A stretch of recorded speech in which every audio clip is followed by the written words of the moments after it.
بسم اللہ الرحمن الرحیم۔ 23 اپریل 1995 کو اقوام متحدہ کے ذیلی ادارے یونیسکو نے عالمی یوم کتب منانے کا فیصلہ کیا۔ اس دن کا مقصد عوام الناس میں کتب بینی کو فروغ دینا تھا۔ یونیسکو نے تو کچھ عرصہ قبل کتاب کی اہمیت کو محسوس کیا، مگر دنیا کے سب سے سچے اور خوبصورت دین اسلام میں صدیوں پہلے ہی کتاب کو اہمیت حاصل رہی ہے۔ اللہ تعالیٰ نے انسانوں کی ہدایت اور رہنمائی کے لیے ہر دور میں پیغمبر بھیجے، جن کی تعداد 1,24,000 ہے۔ ان میں سے 4 پر الہامی کتابیں اتریں۔ حضرت موسیٰ علیہ السلام، جن کا سب سے زیادہ ذکر قرآن کریم میں ہے، ان پر توریت اتری۔ حضرت عیسیٰ علیہ السلام، جو دوبارہ دنیا میں تشریف لائیں گے۔ حضرت مریم علیہ السلام کے بیٹے پر انجیل اتاری گئی۔ حضرت داؤد علیہ السلام پر زبور کا نزول ہوا۔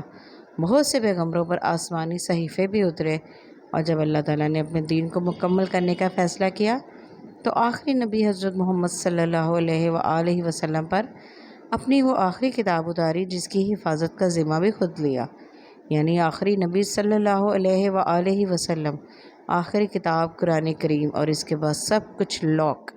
اب نہ کوئی تبدیلی آئے گی اور نہ ہی کچھ نیا نازل ہوگا۔ قرآن کریم کا نزول بتاتا ہے کہ کائنات کے خالق و مالک نے بھی کتاب کو مقدم جانا، اور دکھ کی بات یہ ہے کہ ہمیں اغیار کتاب کی اہمیت بتا رہے ہیں۔ حالیہ دور کا جائزہ لیں تو صاحب اقتدار نے عوام الناس کی سوچ کو محدود کرنے، غلامانہ ذہنیت کو پروان چڑھانے کے لیے کتاب کو شجر ممنوعہ بنا دیا۔ آج دیکھ لیں، کتابیں عمرہ کے ڈرائنگ رومز کی زینت ہیں۔ عوام جنہیں کھانے کے لالے پڑے ہیں، وہ اپنے راشن کا بندوبست کریں یا کتابیں خریدیں۔ جس حکومت پنجاب میں بچوں کے کورس کی کتابیں خریدنے کی سکت نہ ہو، اس حکومت نے کتاب کا دن کیا منانا؟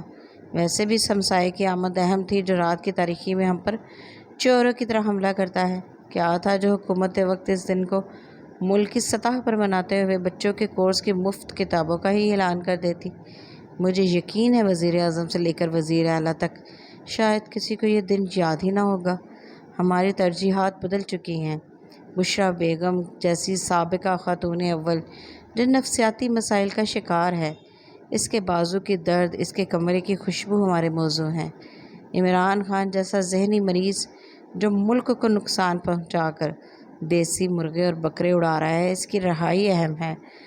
ووٹ بینک تگڑا کرنے کے لیے سکھ حضرات کے ساتھ بیٹھ کر اور کڑی مانگ کر کھانا اہم ہے۔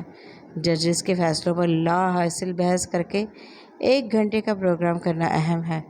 اندازہ کریں عوام الناس کا ذہنی معیار کیا ہے کہ ایک کتاب کے تجزیے کی ویڈیو پر 40 سے 50 ویوز آتے ہیں، اور کھانے کی ویڈیو پر تعداد سینکڑوں میں پہنچ جاتی ہے۔ ظاہر ہے جس عوام کو مہنگائی نے بھوکا مارا ہوا ہے، انہیں 14ویں کا چاند بھی گول روٹی دکھائی دے گا۔ کیا آپ نے کبھی محسوس کیا ہے کہ ہمارے ہر تفریحی مقام پر کھانے کے اسٹالز کا رش ہوتا ہے، مگر کہیں بھی مفت کتابیں پڑھنے کے لیے کوئی انتظام نہیں ہوتا؟ ہماری لائبریریاں رہائش سے دور ہوتی ہیں تاکہ کتابوں کا حصول عوام کے لیے آسان نہ ہو جائے اور ان کے اندر شعور بیدار نہ ہو جائے، کیونکہ عوام کا درست شعور صاحب اقتدار اور اشرافیہ کو سوٹ نہیں کرتا۔ عوام سے درخواست ہے کہ خود بھی کتابیں پڑھیں اور اپنے بچوں میں بھی شوق پیدا کریں، تاکہ ہم ہجوم نہیں، ایک قوم بن سکیں۔